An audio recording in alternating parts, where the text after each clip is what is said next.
Split a coconut with a sharp cleaver.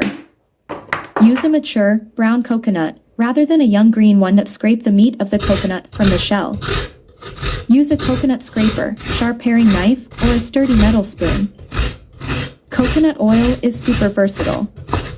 You can use it in your cooking, turn it into a DIY hair moisturizer, or apply it to your skin.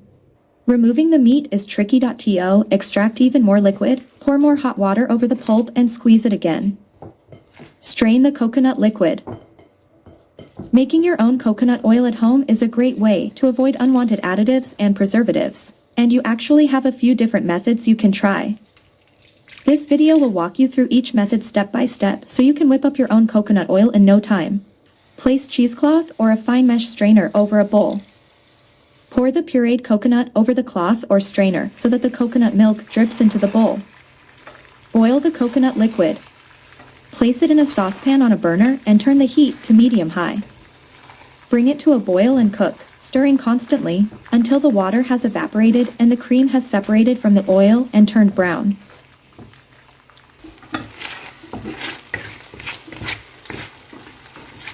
The process of boiling the liquid until it reaches the right state could take over an hour.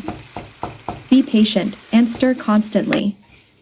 And finally, you can see the amount of coconut oil produce in one coconut.